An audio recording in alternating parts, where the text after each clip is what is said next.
El templo de Temenanki se encuentra ubicado en Irak, en la ciudad de Hiyab, sobre el río Éufrates, a 100 kilómetros al sur de Bagdad.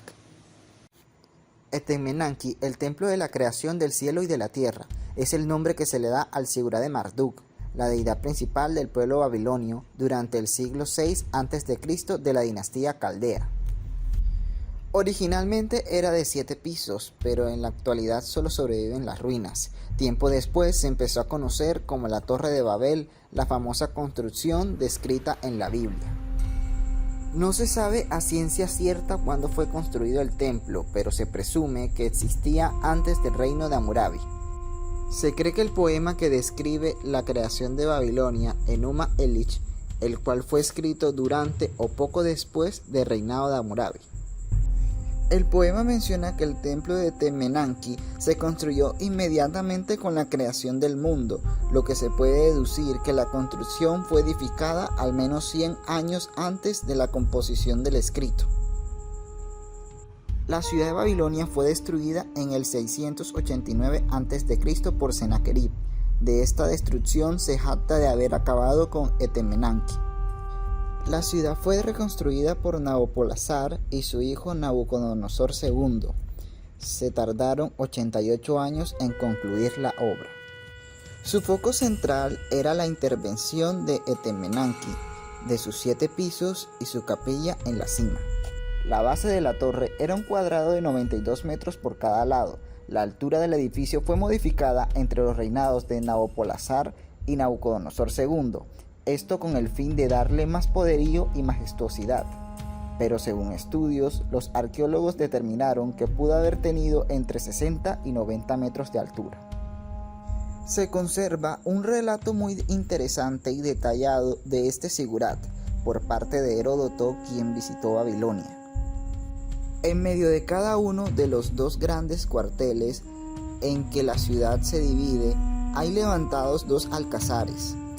En él, uno está el palacio real rodeado con un muro grande y de resistencia, y en el otro un templo de Júpiter Belo con sus puertas de bronce. Este templo, que todavía duraba en mis días, es cuadrado y cada uno de sus lados tiene 2 estadios. En medio de él se va fabricando una torre maciza que tiene un estadio de altura y otro de espesor. Sobre esta se levanta otra segunda torre y después otra tercera y así sucesivamente hasta llegar al número de 8 torres. Alrededor de todas ellas hay una escalera por la parte exterior y en la mitad de las escaleras un rellano con asientos donde pueden descansar los que suben. En la última torre se encuentra una capilla y dentro de ella una gran cama magníficamente dispuesta y a su lado una mesa de oro. No se ve allí estatua ninguna y nadie puede quedarse de noche, fuera de una sola mujer, hija del país a quien entre todas escoge Dios, según refieren los caldeos que son sus sacerdotes. Hoy solo se conserva su ruina, puesto que su construcción se realizó con materiales sensibles al medio ambiente. El templo fue un monumento de base cuadrada construido con retanqueos. En la cima se erigía un templo o capilla, en el interior se elaboraban con bloques de adobe secados al sol y se revestía con una gruesa capa de ladrillos secados al horno. Se accede a la cima a través de una extensa escalera perpendicular a la fachada principal. Una de las descripciones más aceptadas fue la realizada por Heródoto, el padre de la historia. Durante su paso por Babilonia en el siglo V a.C., entre las cosas que vio en su visita fueron las siguientes. Tenía unos 90 metros de altura, tenía 7 pisos dispuestos de manera escalonada, tenía una planta cuadrada dividida por 2 bloques. La subida a la torre superior se hacía a través de una rampa en espiral, se delimitaba por una enorme muralla, la capilla estaba dedicada al dios Marduk y estaba revestido con ladrillo esmaltado de color azul evocando el color del cielo. El Etemenanki fue descrito también en una tablilla cuneiforme encontrada en la ciudad de Urk en el año 229 a.C. En ella se le llama el templo del Esagil. esta tablilla reposa en el Museo del Louvre en París. En esta tablilla describe los datos ya conocidos del templo, como su base cuadrada, con las dimensiones ya mencionadas, a excepción de la altura, que eran 33 metros. En la actualidad se ha encontrado una estructura hecha en adobe con características similares. Estas excavaciones fueron lideradas por Robert Caldewey en 1913.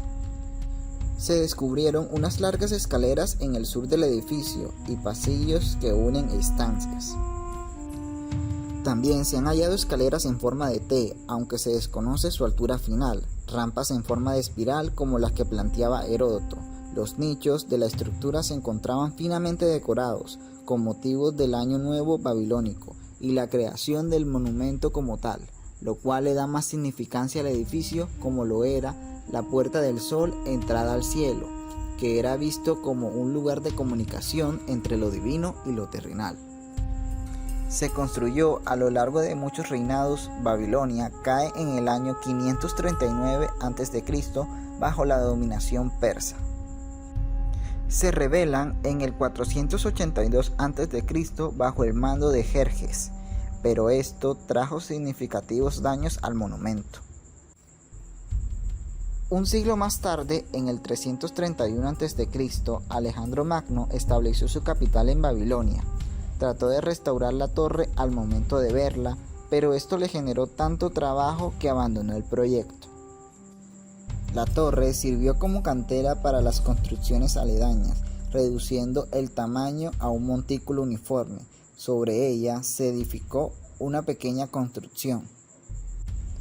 Con el tiempo, esta construcción terminó desplomándose, cubriendo la torre por muchos siglos. Esto explica en la tablilla del Esagil, que ya para el siglo II a.C. describe dicho accidente y por qué este tenía escasos 33 metros de altura. En la actualidad, el monumento no se encuentra abierto al público.